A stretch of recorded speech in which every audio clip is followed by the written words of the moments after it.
Hello everyone, I'm Julie Kuhn, the CEO of WIRE, and thank you so much for joining me today. I'm zooming in today from the unceded land of the Wurundjeri people, and I wish to acknowledge that Aboriginal and Torres Strait Islander peoples are the traditional and only custodians of country across Australia.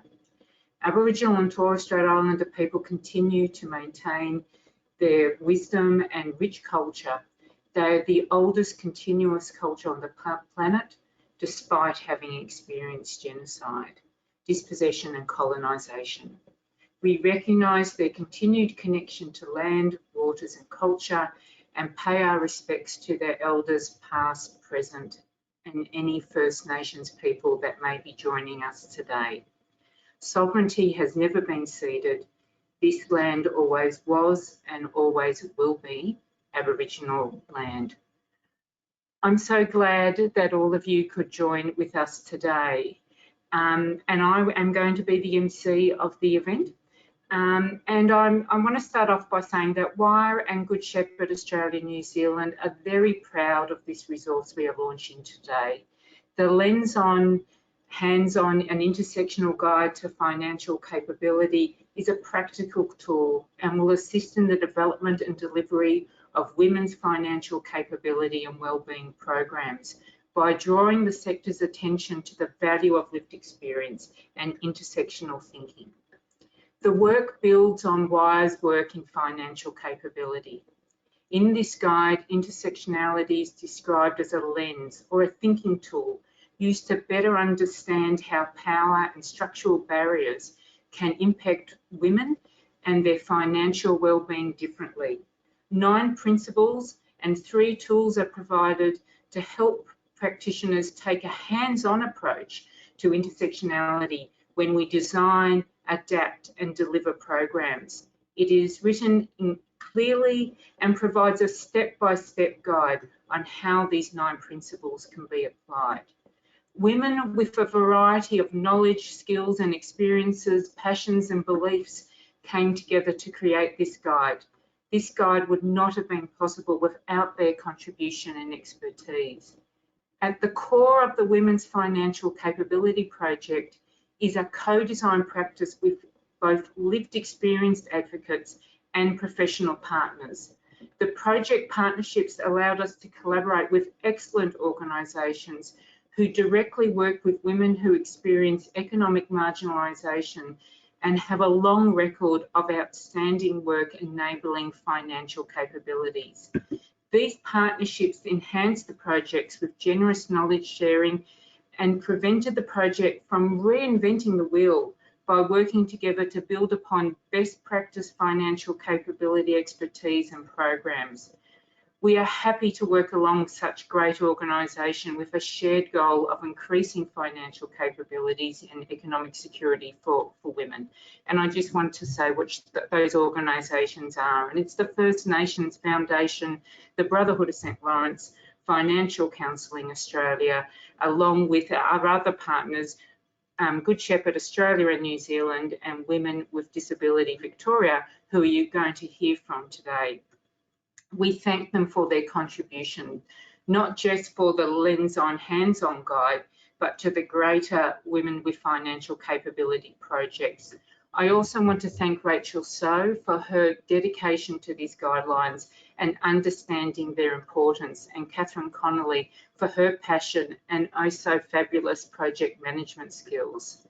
Thank you to the wonderful co-design team, Ashley Malone, Janet Curtin and Nemo Hersey. You will be hearing from them later today, and also to Tricia Maloney for her work on the project.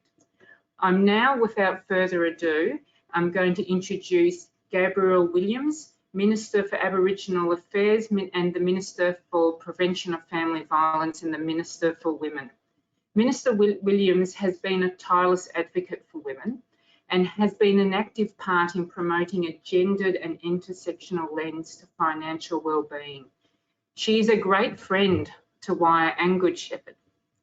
Thank you for giving us the opportunity to work in a genuine co-design capacity, to work with so many fabulous women, to develop tools and programs that focus on the financial wellbeing for women with a disability, Aboriginal and Torres Strait Islander women, and migrant and refugee women. I'm now going to hand it over to Minister Williams to say a few words. Thank you. Thank you, Julie, for that very warm introduction, and hopefully you can all hear me. Before I begin, please let me acknowledge the traditional owners of the land on which we're gathered today, noting, of course, in this virtual world, we're all gathered on different country. I'm joining you from Bunurong country, so wish to pay my respects to elders past and present. Also, big thank you to Julie, also to Stella and the respective teams at Wire and Good Shepherd for inviting me here today. And also, I know we've got Tricia Maloney from Women with Disabilities Australia, and a special shout out to all the other project partners that we have here with us today, and all of you for joining us. In preparing for today, I got to thinking about the context in which we're all meeting and the lessons that we've all learned over the past 18 months or so. I think it's fair to say that over that period, women really have been disproportionately impacted. And it's been something that's actually started to get a bit of media attention over that period of time. We know that women have been overwhelmingly on the front line of the pandemic as healthcare workers, as educators, caregivers, community organisers, but also innovators. We know that women have shouldered even more of the burden of unpaid caring responsibilities, which says something because we already shoulder the disproportionate burden of caring responsibilities. We've been hardest hit by the pandemic's economic impacts as well, but due to the fact that we have been overrepresented as a starting point in low-paid, insecure work. The pandemic has also shone a light on existing inequalities faced by women, particularly culturally diverse women, Aboriginal women, women with disabilities, and older women as well. And not only has this period of time reminded us that improving women's economic security is key to improving and progressing gender equity, and also to challenging the harmful attitudes and beliefs that we know drive gendered violence, but it's also reminded us that intersectionality must be central to our work to drive progress towards gender equality. We know that financial independence is a crucial factor in ensuring women experiencing violence are supported to escape dangerous and abusive situations. And as a financial and community service sector and professionals, I know that you see firsthand how the intersecting factors that shape the experiences and identities of Victorian women can affect the services they need and how these services should be delivered. There is no one-size-fits-all approach. I think we all know that here, and it really is essential that we embed intersectionality at all levels of our work to take genuine steps towards financial equity for all Victorian women. This is, of course, why the work that we're here to launch and celebrate today is so very important. I know the project aims to build the financial capability and economic empowerment of Victorian women with a focus on First Nations women, women from migrant, refugee and asylum seeker backgrounds, and women with disabilities. It also aims to increase the capacity of the sector to deliver intersectional programs, resources and services. And in that sense, this will bear fruit for a long time to come and is very much a strength of the program for me. I'm really proud that the Victorian Government has been able to support this work. It is one of many initiatives that we are supporting to boost economic literacy and economic security and financial literacy for women in our community. We want to basically remove barriers that can prevent women from entering and returning to the workforce, and we want to be able to address those structural drivers of gender inequality that we know infect and affect all corners of our community. That's why in the last budget, this year's budget, we invested $521 million to end family violence and progress gender equality, on top of the $435 million from last year. We've also invested in some key areas that we know will benefit women across our community, whether that be universal free 3 and 4-year-old kindergarten, outside or out of school hours support, as well as support for women-dominated workforces, including teachers, creative sector workers and healthcare workers, among many others. In this last budget, something that really has stood out for me and is a part of that sort of structural focus that we've got as well is the creation of the gender responsive budgeting unit within the Department of Treasury.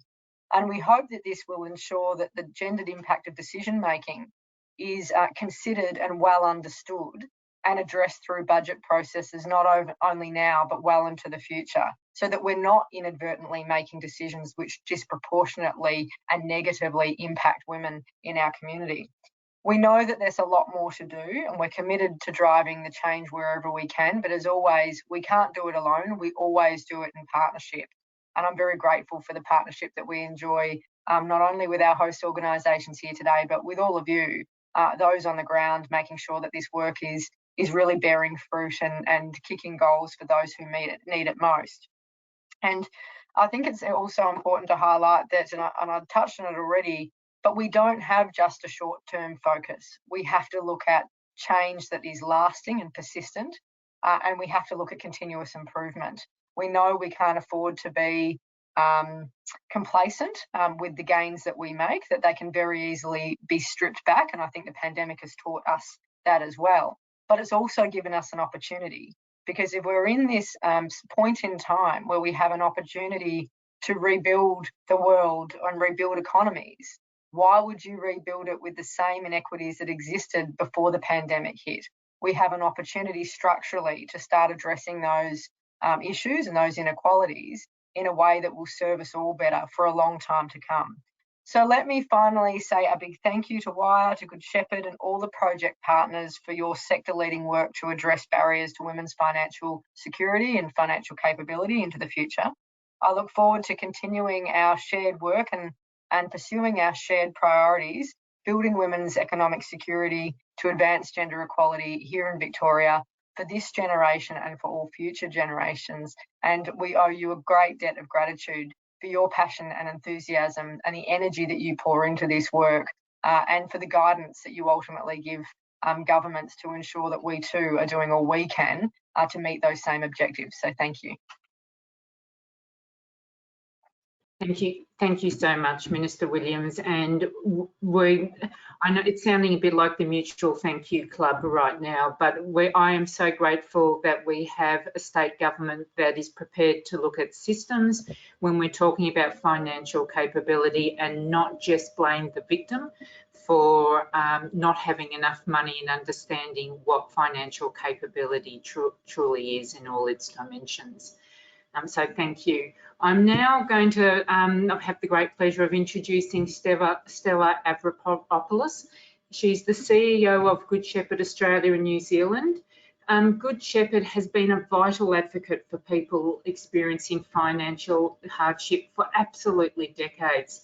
And it was for that reason that I was so keen to partner with Good Shepherd, knowing that our combined knowledge and expertise would be a powerful combination, and I think that has panned out exactly as we thought. So thank you, Stella. I will hand over to you. Thank you. I hope everyone can hear me. Can I also begin by acknowledging that I too am meeting on the land of the Wurundjeri people. I'd like to pay my respects to their elders, past and present, and to acknowledge that their sovereignty was never ceded, and pay deep respect to what is the oldest living culture in the world. And I will continue with the thank yous, but I think it's quite appropriate because it isn't often that we get to say thank you to the kind of support that we have been given here, Minister. And I do want to acknowledge both your department and your government's deep commitment to this subject. And in particular, you and I have had many conversations around these types of topics, and I know we have here a minister that is deeply knowledgeable, committed and engaged in the work that we're doing. I want to pay my respects and acknowledgement to all the organisations that have been part of this: First Nations Foundation, FCA, Brotherhood, Women with Disability Victoria, Wire. We have been working with Wire for many years now. Actually, this is not the first project that we have been engaged in together. And so, Julie, thank you for the partnership here. It's a privilege to have done this as a genuine partnership and coalition amongst so many amazing organisations. Importantly, the fact that this was a project that was embedded not only of the deep, rich practitioner wisdom, but more importantly, that it was a genuine co-design with women who led and provided the input to those 9 practice principles that our practitioners are going to use. Yes, Good Shepherd has been doing this work both in terms of service delivery and systems change for many, many years, and so there is just such a day of celebration to us to be, you know, sharing this day and this practice guide for the sector. I really want to acknowledge, because it's been so long that we've been at it, that, you know, many years ago at Good Shepherd, we had Kathy Langford and Tanya Corrie that really led a lot of the foundational work in financial capability and resilience building. And I just want to, they're no longer with us here, but I know are out there, and I do want to acknowledge those who've come before us.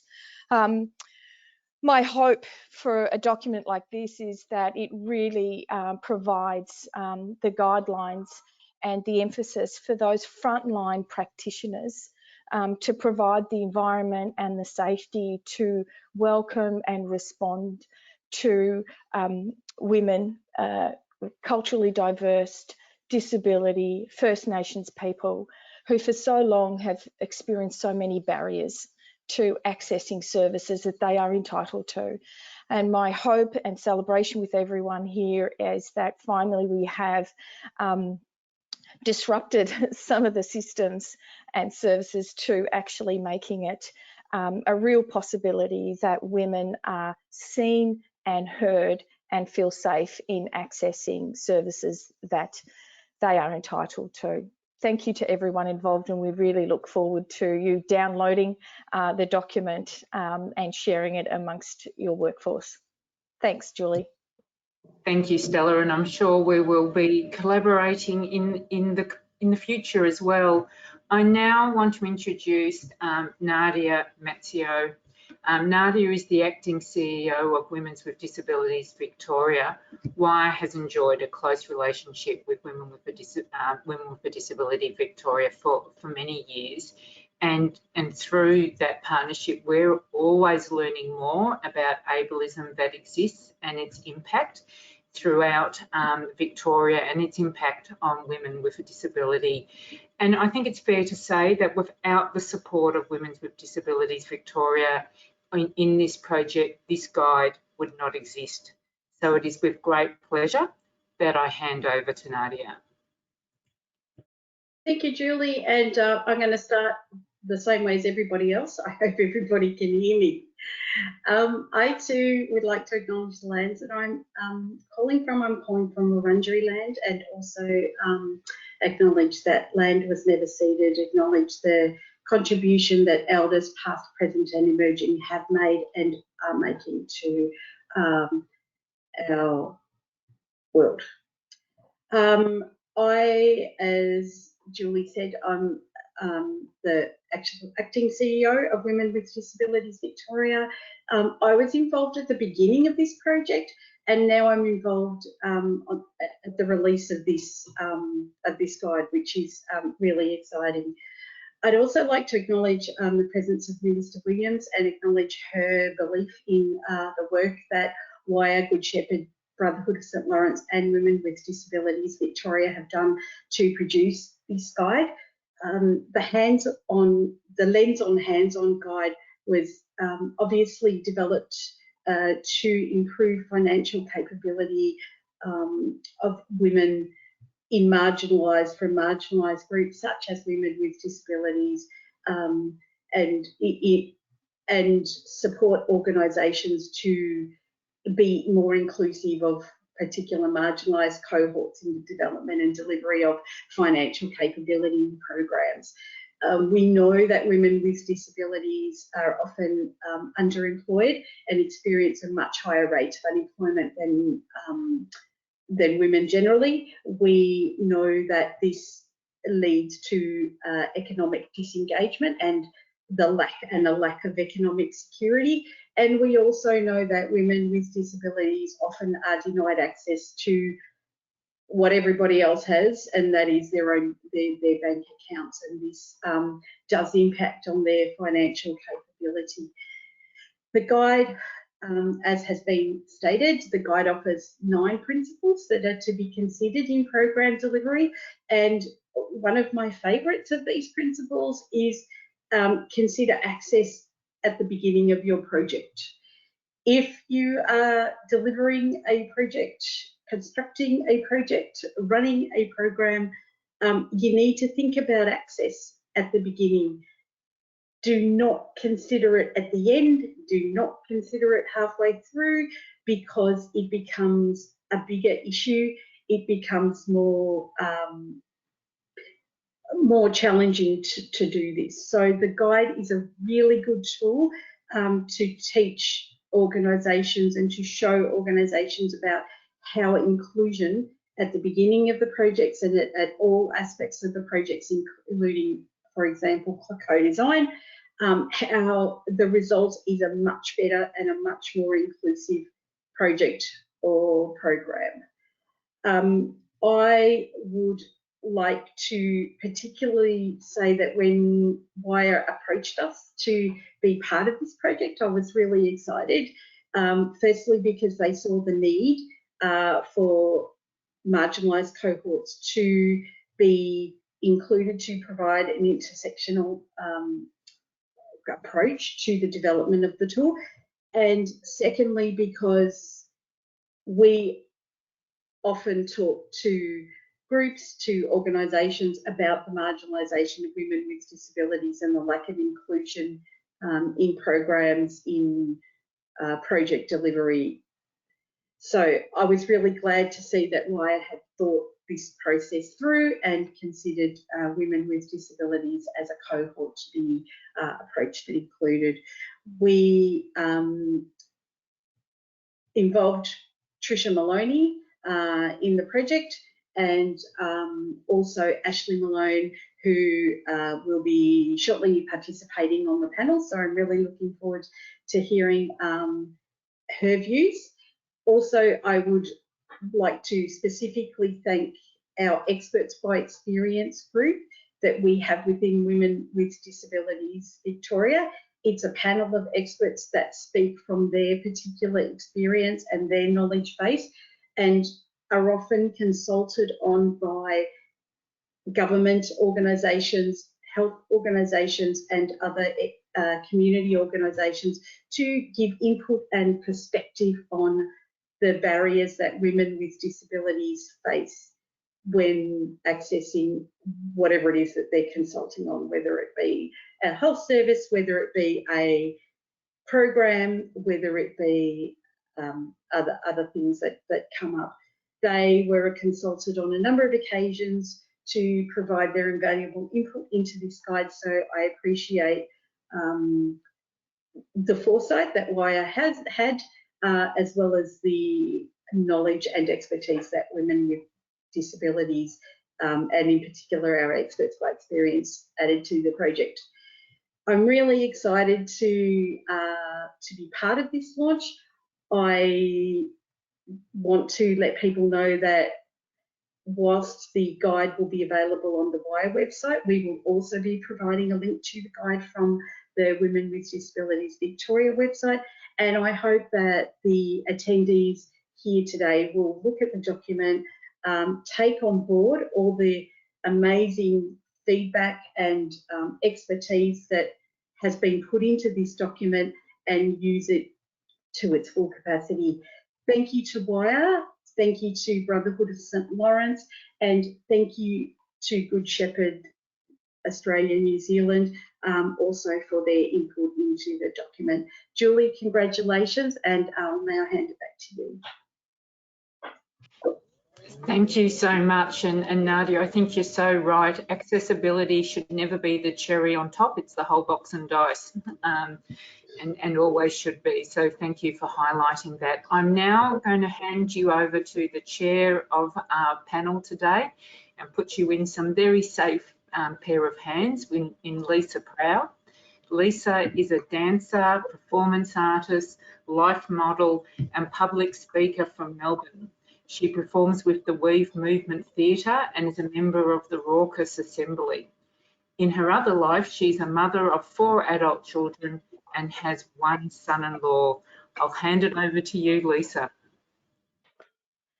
Thank you so much, Julie. It's a pleasure to be here today. I've been very excited to be part of this. Before I start, I would also like to acknowledge that I am joining you from the land of the Wurundjeri people. I acknowledge that this land was never ceded, and I thank the elders past, present and emerging for their wisdom and for the absolute privilege of being able to work and dance on this amazing land. So thank you so much. I would like to start also by introducing each of our panellists. So first we have Ashley Malone. Ashley is a disability advocate and consultant. She works to centre the everyday experiences of disabled women and highlight them in mainstream conversation. Runs her own business and consults for a number of organisations on issues of gender, disability and family violence. She's passionate about empowering disabled women to increase their financial independence and inclusion. So welcome, Ashley. Next, we have Janet Curtin. She is a self-advocate and disability support worker and a founder of Power in Culture and Ethnicity. She's been a self-advocate and a disability support worker working in the disability space for over 20 years. And as a Chinese Australian with a disability herself, her passion is connecting with people with disability from non-English speaking background, mentoring others and putting into practice human rights, exposing discrimination and fighting for equality in their ethnic communities. Last year, she founded an independent self-advocacy group called Power in Culture and Ethnicity, made up entirely of people with disability from a non-English speaking background. So welcome, Janet. Next, we have Nemo Hersey. She is a disability advocacy coordinator with the Ethnic Communities Council of Victoria and codesign community consultant. She sat on the advisory committee for Financial Capability Project at Wire and is a co-designer of the Intersectional Guide with Wire and Good Shepherd. She coordinated the Multicultural NDIS Community Connector Project for ECCV and was a bilingual financial literacy educator for women's health in the North. Nemo is from an East African background, a mother of two, and a passionate advocate for women, children and young people with disability from culturally and linguistically diverse backgrounds. So welcome, Nemo. And last but definitely not least, we have Rachel So. She's a financial capability co-design facilitator with Good Shepherd Australia, New Zealand. She moved to Melbourne 9 years ago to complete her studies in public health and since then has worked extensively in the health and community sector in various programs of work such as needle and syringe programs, rainbow tick accreditation and the prevention of violence against women sector. Rachel is passionate about health promotion and ensuring access and inclusion for everyone. So welcome everybody and thank you for being here. So first, the essence of the guide we're launching today is the 9 principles that were created from a process of co-design. And this was a process that involved listening to and working with many different women from diverse backgrounds. So you're all part of the co-design process. And in your perspective, what is good co-design? And I'll open it up to have a discussion.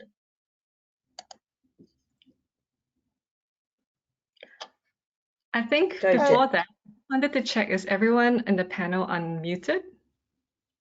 It Yes, seems I'm like it. unmuted. Yeah. Yes, I hope so. Great. Thank you. Oh, Janet, I think you had your hand up. Why don't you go ahead? Yeah. What was the question again? Because I forgot. Because Rachel. What is good co-design from your perspective? Good code design is when Yeah. you can see your work or what you say in the project that you're doing. So there's no paraphrasing.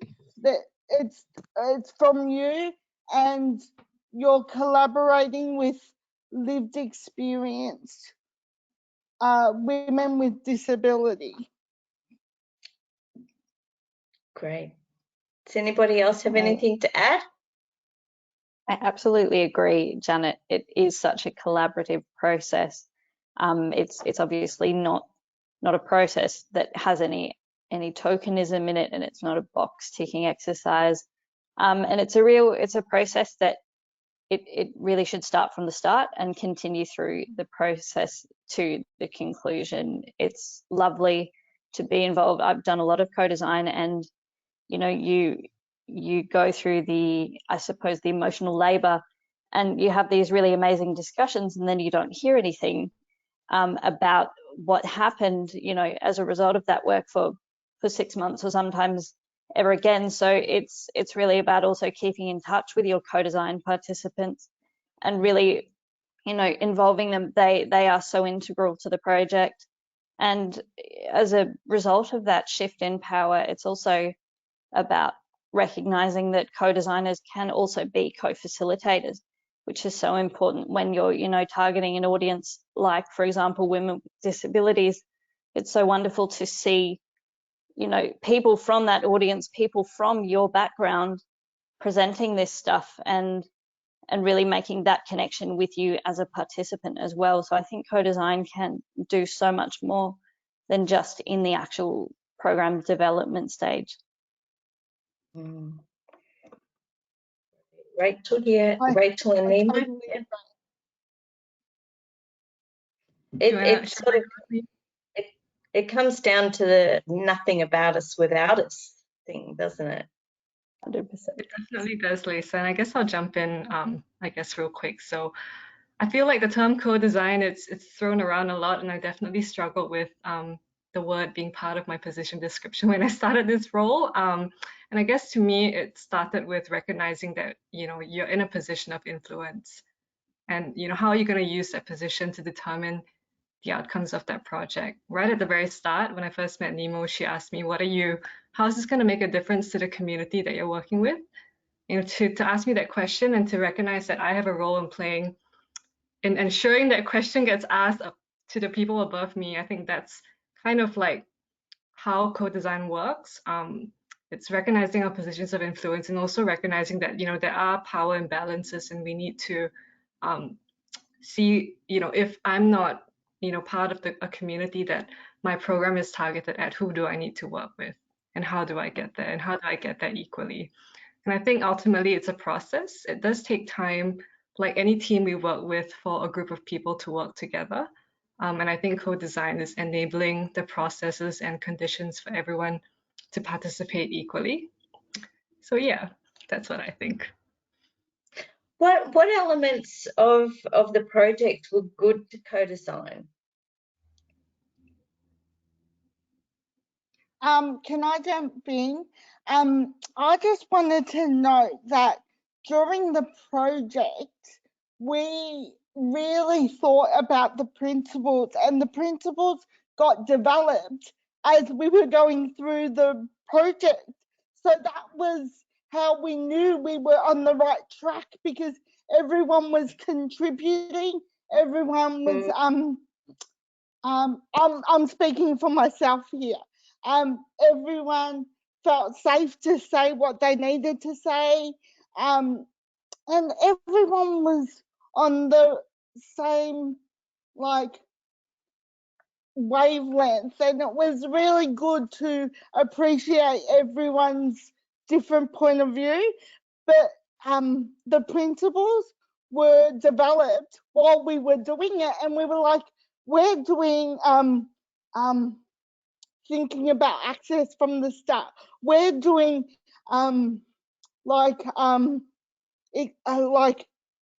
value, expertise, and a different way of knowing and being. So it was good to know that we were on the right track. It kind of makes it seem that it was a living, breathing process, which is great. So it developed as it went along. Yeah, terrific. Okay, so one of the principles put forward in the guide is to respect and work with a person's experience and expertise. And in this project, women were being positioned as experts in their field. So what does this actually mean in program design?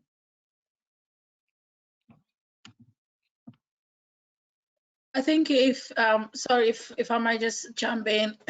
Thank you, Lisa. Anytime. I think to execute it fairly and to make sure that you are actually hands-on, it would mean that you would know that when we say marginalized communities, we're talking about people, obviously who had, a lot of barriers and structural barriers, if I might say so, that had to face that. But knowing that the representative of those marginalized communities are not minority in terms of opinion, in terms of their expertise, in terms of bringing, representing their communities, that recognizing that that person you're working with, even though they representing marginalized community that are very powerful women and women with, well-developed and sector experience of many years. I think if we can do that, then you are actually somehow on the right track. So we're starting by acknowledging the other person that you're working with, their powers as well. And that's definitely what we heard. Based on their background. Sorry, I'm interrupting you. No, I just wanted to add, because I really resonate with what you're saying. Like, we put respect in this particular principle, and the full sentence is respect and work with a person's experience and expertise. We put the word respect there, and if you think about it, it's in response to this idea that some people are disrespected more than others, and what structural conditions allow that to happen. And the fact that women feel disrespected and women need to be respected. This is what we heard from this co-design process from many women, from many different backgrounds, working on the field in the Experts by Experience group, Women's Health in the North peer educators, the Brotherhood of St. Lawrence program participants, the First Nations women who took part in the survey. Everyone talked about respect. That was the first most important thing. So yeah, I think I cannot emphasize how important this principle is, and that, it really was a process to get there. It was a process of listening and learning, as well as research, but more importantly, the listening and learning to get to these principles, and it's important to the women that we spoke to. Great. Definitely listening, learning, and acting on what those women are saying, what those women are feeding back to us, which has, in this guide, formed the basis of our principles and our toolkits. It's acting on that and then taking it back and taking the themes and condensing what they said into a really practical document. It's like an ally, but it's a document. So it's taking all the things that we've said and making sure that it's accessible to as many people as we can make it, so we don't have to keep saying it. And I guess, sorry, Janet. No, do you want to go? Okay, no, thanks. You go. And I think this would require the person using the guide to apply a human element into their work. You really can't give respect if you don't acknowledge the person as a human being who has, the same exact rights as you, to look at that individual and just apply that basic principle, which is to see them and respect them and acknowledge them. Yeah, I think that's what I say. Have that human element, apply it to your work and practice it. And so when we think about intersectional practices shifting power, why is this principle so important? I'll jump in, because I think what we're saying is that everyone needs to, or designers of programs need to acknowledge their power.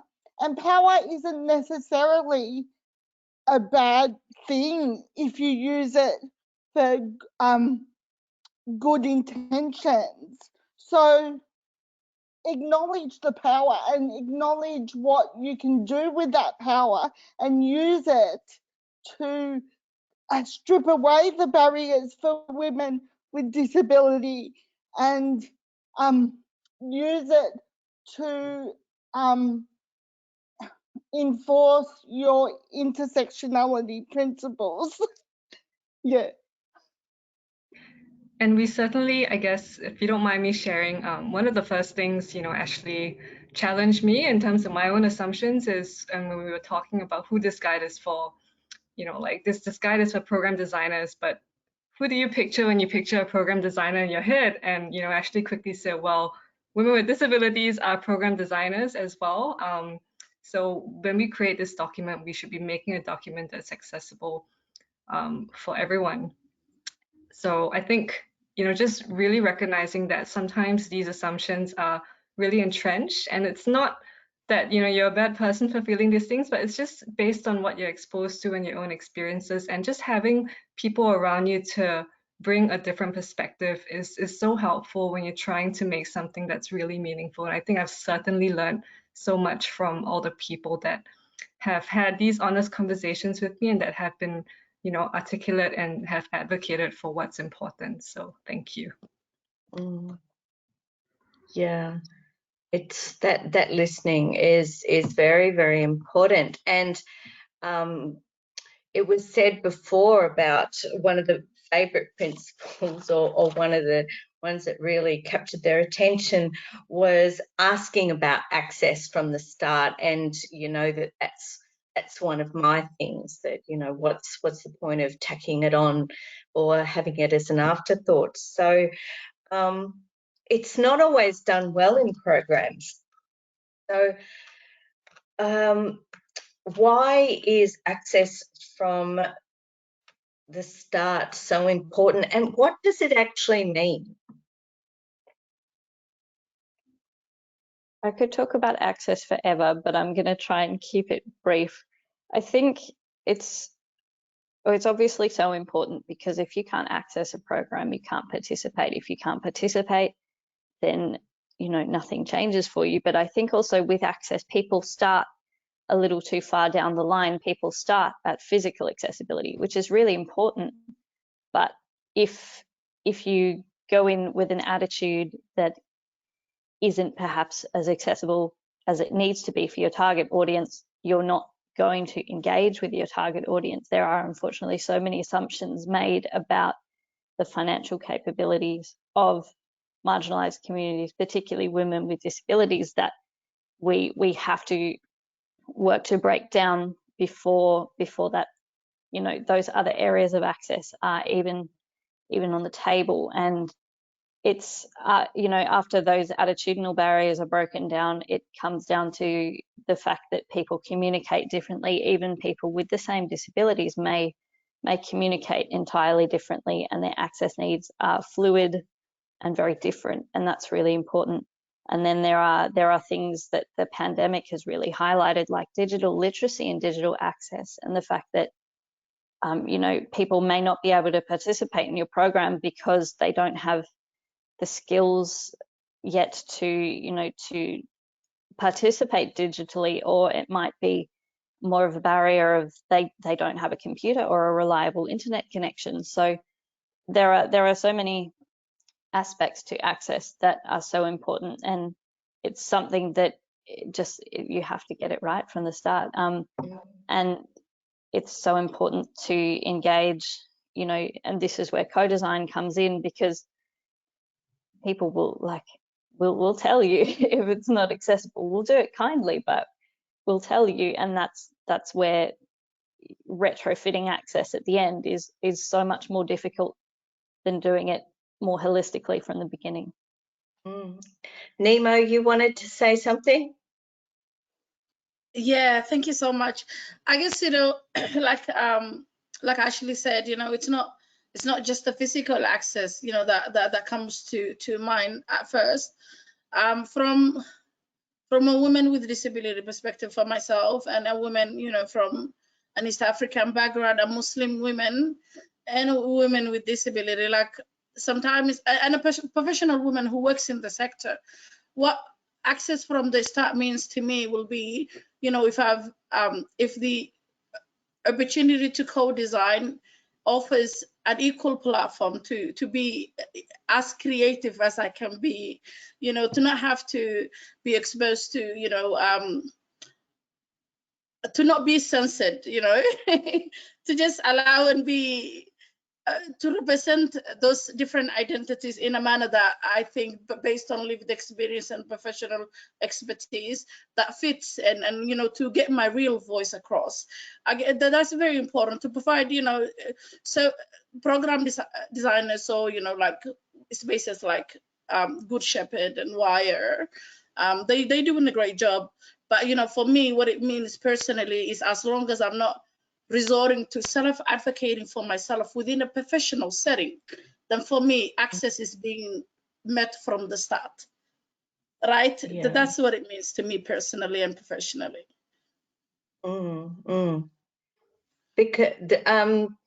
Because women with disability, people with disability are constantly self-advocating. So to be in a space where you don't have to be doing that is very, very important, that you can come in and just be. So yeah, I understand that. And what kind of assumptions and biases do you all find need to be challenged?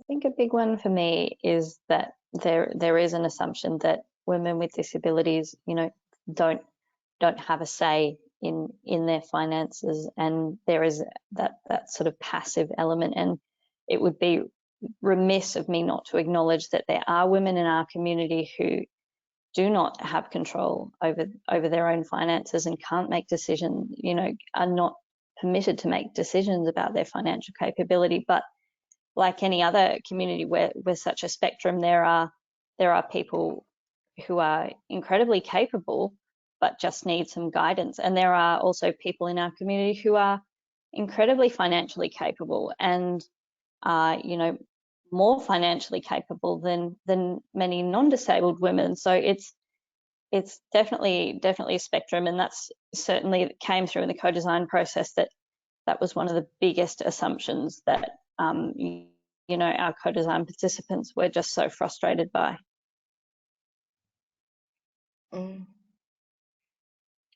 Rachel, did you want to? Oh, Janet, sorry. Yep.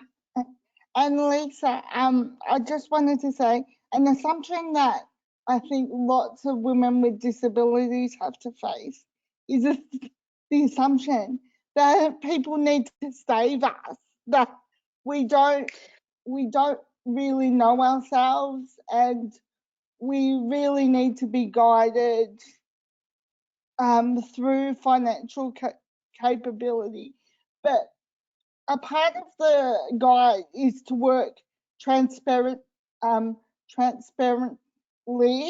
and I think there's an element of capacity building as well. So there can be capacity building without like saving someone, because of the principles and because of the co-design process. That takes away the saving element of it all. Yeah, because I guess that also means that, you know, that women with disability are capable of doing this. Some actually don't do it because they've never been given the opportunity. Yeah. But if someone can get alongside and mentor them with the outcome of becoming independent and being able to do it themselves, yeah, that's Yeah. great. Did anybody else have anything to put into that? Yeah, I guess I just wanted to plug a little bit about the access and inclusion tool in the guide. You know, we talked about access here, but you know, when we started writing that tool, there are actually 10 ways to think about accessibility and inclusion, and we've just provided a few, you know, questions for you to think about. But 10 ways, gosh, that's a lot. So, you know, think about all those things and think about how you're making it safe for the people that you want to work with, and always ask from the start. And you know, we're not getting it right, we're not perfect. I think asking is the first step, but advocating is probably the next step to make sure that, you know, these conversations are had at all levels of the organization. Yeah. Yes, Yeah. Nemo. And also genuineness in your work, genuineness in your approach. What is the need for you to need a co-designer? You know, if 80% of the opinion on your project is coming from you, then you don't need a co-designer. You know, you just need to co-design it yourself. But if you're approaching and choosing, you know, the co-design probably, then, you know, an even share of power will be an amazing way to start. And your approach, as I said before, needs to be genuine from the start, which is for me always when I'm contributing is to make a difference in other people's lives. Because I myself need to admit that I've come, you know, I am coming from a place of power, and, you know, like have all the things that able people take for granted, you know, like children, family, a home to live in, and ongoing employment, you know, financial stability, all the things that, you know, that I have that didn't come so easily. Yeah. Right. So I guess, yeah, like just being genuine in your approach and being fair to others who are not as privileged. Yeah. Great. So putting intersectionality into practice, how can the guide help us apply intersectionality? Yes, Janet. Can I just wanted to add that the principles, how I see them, is that they're fluid, and we're very we made it intentional that they didn't have numbers, because one isn't more important than the other, and you can go from one and onto another one, and then come back to one, so they all work intersectionally together. And so it's more of a, I think intersectionality is a muscle.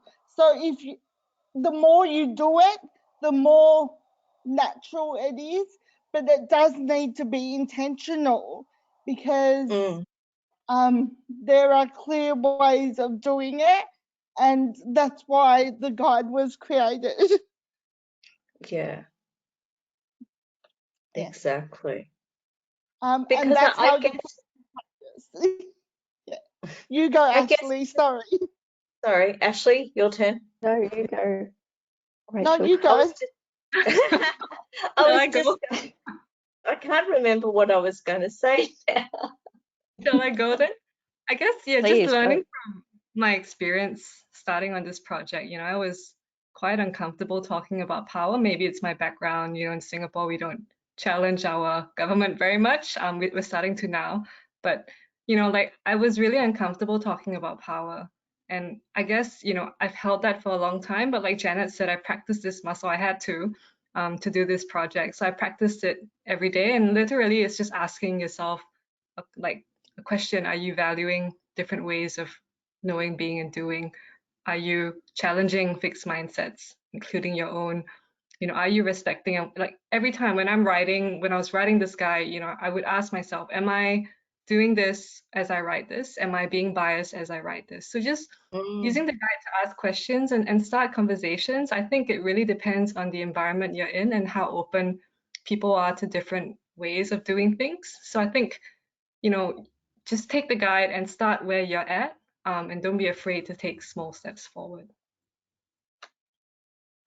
And it's such an unwieldy word, and it's a difficult, we've been trying to get intersectionality into a succinct paragraph for 8 months, and it's not easy. So, taking it as an opportunity to acknowledge the areas that you are doing well, because, and apologies that I haven't acknowledged the sector and everyone here today, as you are on the front line and you're all doing great work, and please don't think that we're saying you're not.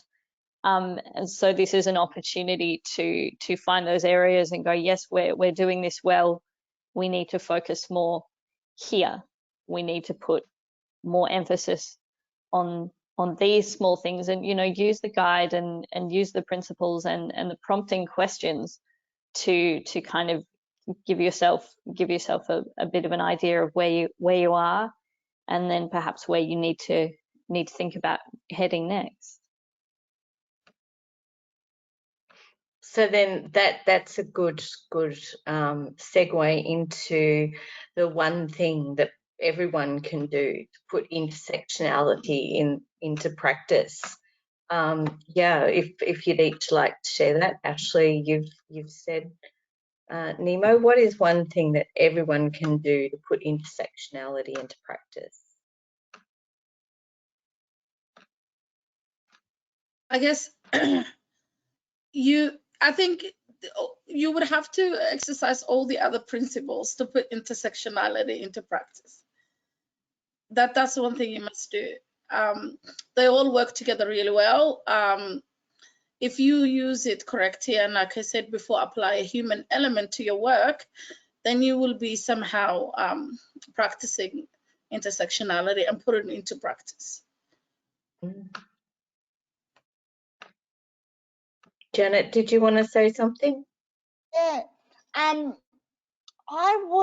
it's a huge question, but I think what I learned from co-designing, doing this co-design, was that I had to acknowledge my own intersectionality and my own culture to appreciate other people's culture. Yeah, so that really enabled me to be open, to listen and to support, because at the end of the day, we're all human. And so I think a primary thing that we've got that intersectionality is about is being heard, and acknowledging the compounding marginalizations that we all have. And so if you enter a space and acknowledge your own, you're more able to see it in others. That's right. Yeah, it's a lot of, it's also, constantly looking at yourself and asking yourself these questions, as Ashley said before. Rachel, did you have anything to add? I feel like I've said too much already. But I guess, I feel like I just would encourage everyone to take this on board, because I think I was thinking about a couple of things last week, and I realized that a lot of people that work on the front line are really client-centered. You're so focused on what your clients need, and I think what we need is for that mentality to really be spread across the organization. And I think there's a lot that needs to change for that to happen. How are we going to incorporate trauma when we think about co-design and the people we work with? How are you going to take a trauma-informed approach, not just but when you work with people who have experienced trauma during co-design, I think really just moving that mentality across the organization. And I really appreciate the leadership shown here today from everyone that spoke before, because I think it is something we need to do together. Like, I can't do this by myself if I wasn't supported by my managers, Wendy and Catherine, and if they weren't supported by their managers, if there was a support system that trickled down, we couldn't be ensuring that co-design consultants are being paid fairly. We can't be ensuring that we're flexible. I think so. It really does take a team, a village of people to make this happen. Okay, so I'm going to open up the chat for any questions that people might have for the panel. Yeah, so we're open to ask for questions now, so please put them in the chat and I will ask the panel. Has anybody else got anything else to add while the questions are coming through? It's very quiet there in the chat. You must have all done your job really well to explain. They probably paid attention. Yes. Yeah. I guess the only other thing I would like to... Sorry, Nina, you go first. No, you go. The only other thing I would like to add is, this guide, we don't expect that this guide is something that you read once and go, okay, I've done that. We hope that we've done our jobs properly, and that this is a living, breathing document that you can come back to and check in with and continue to use, even through the process of perhaps becoming more intersectional or engaging with the co-design process. Go back to the accessibility toolkit, go back to the principles, and keep referring to them. Yeah, I liked what Janet said before, that as you were all working on this, it became a living, breathing thing. That you looked at each of the principles and they began developing as you were developing this guide. So yeah, that was really interesting to me. Yeah. Okay. Some good feedback in the questions section. I can't see the questions section.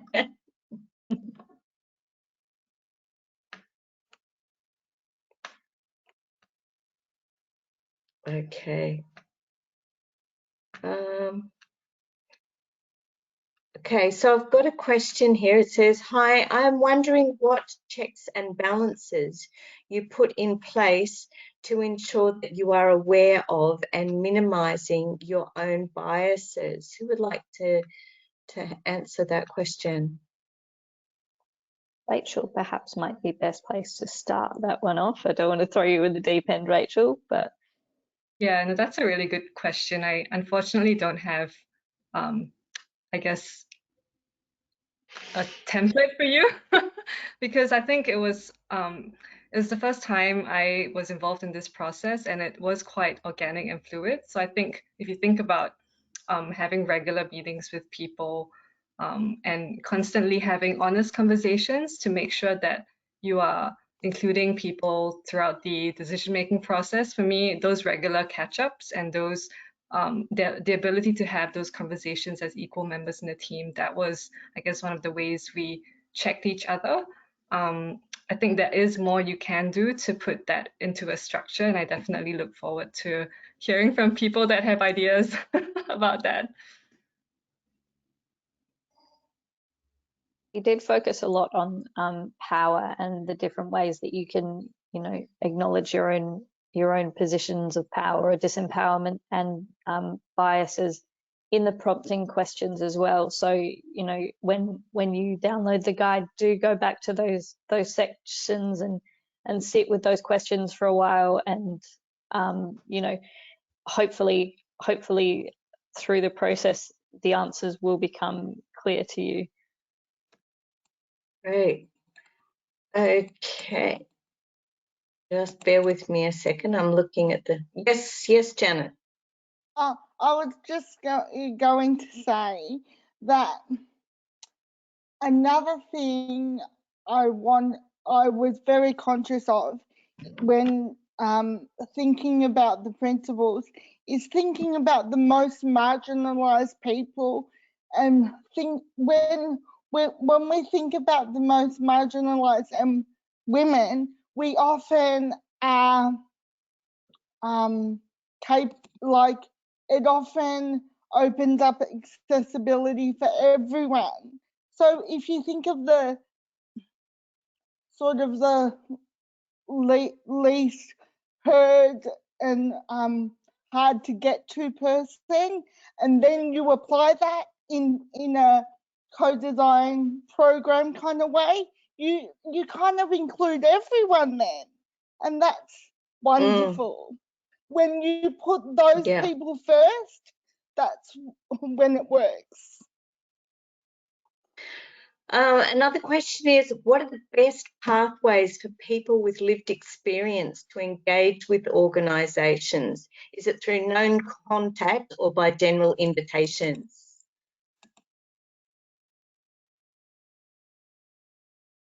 I think definitely in speaking in my own capacity, if an organisation that I know and respect, like Women with Disabilities Victoria, approach me and say, would you like to be a part of this project? I know that they've done their due diligence and that it's something that aligns with the values of the organisation. So I will definitely make the effort to be involved in that process. But also, I think if you as an organisation come to me with a genuine sense of wanting to change some embedded power structure or something, and you come to me and want to build a genuine rapport with me and will actively listen to me and mutually respect me, then absolutely I will give you my time. Great. And if I might just add one thing, because what Ashley said was perfect. If you compensate me fairly as well, so it has to be paid. It can't be for free. The cultural free piece needs. Yeah. Okay, we have time now for just one more question, and that is, moving forward, are there any ideas pilot programs? Ooh, that's probably a question for WIRE or Good Shepherd or Women with Disabilities. Okay. Victoria. Yeah. I think there's more work that needs to be done. So anything that you think can be, any suggestions to improve the guide and put it into practice is very welcome. I also want to acknowledge that Iman is here and she said something in the chat. So hello and thank you for contributing and being part of this as well. Yeah. I'd love to see more co-facilitators from the backgrounds, from culturally and linguistically diverse backgrounds, from First Nation backgrounds, women with disability. I would love for that to be something that comes out of this guide too. From co-design comes co-delivery, and it would be lovely if that were something that came as a result of this resource. Great. Just quickly, Janet. Taking every opportunity to learn, like using every opportunity to learn and impart knowledge, that would be great from a lived experience perspective. Great. Thank you all so much for this discussion. It has been really great. It's time now to hand it back to Julie to wrap up the day. So thank you, panelists, and over to you, Julie. Thank you so much. That was such an illuminating panel discussion, and I really heard when Nemo sort of said, if you're 80% there, don't engage in a co-design process, because you're not engaging in co-design, that really resonated with me incredibly strongly. And that other part, when talking about you need to look at your own culture, and for me it is so much looking at that invisibility of the dominant culture of that ableist, you know, white, it's heterosexual male, that sort of power that we often, if you have it, you don't see it as much, and when you don't have it, you definitely can see it. So it just, from what was coming from the panel, I just really heard that we need to really look at ourselves when designing programs, and look at our organisations and say where are we holding power, and should we be holding that power. So thank you for that wonderful panel discussion. I am going to close off, and I just want to remind all the people that turned up today, thank you, it was wonderful to see so many of you here, that there is a post-event poll. Please complete that. That would really provide us with some important information. And you will be able to download the guide. I think the pathway has been put forward in the chat, and you can download it from the Wire, Good Shepherd and Women with Disability websites. And if you do go to the Wire website, you can find out more about the Women's Financial Capability Project. And on the Wire website, you can find out, when you look at what's at the Women's Financial Capability Program, other resources, including the Money Management Program web resource, which is a database where you can find free and relevant financial capability programs near you, and that is Australia-wide. And the Indigenous Women's Financial Wellbeing Project, which is in partnership with the First Nations Foundation, which is being launched in late September. So please join our mailing list, follow us on Facebook and LinkedIn, so you can learn more about the events and resources that are being launched as part of this project. Lastly, I want to thank everyone who helped make this launch possible, helped make this resource possible. It is really incumbent on all of us now to start using it, and making a difference by really taking on the wisdom and lived experience of people with a disability who said clearly and succinctly, this is what we need. So please go forth and use it. There will be an email link, an email sent out to everyone with the guide. Thank you all. I hope you have a good rest of the day wherever you are. We believe there could be people joining us here from France. So wherever you are, I wish you well. Take care of yourselves. Thank you so much.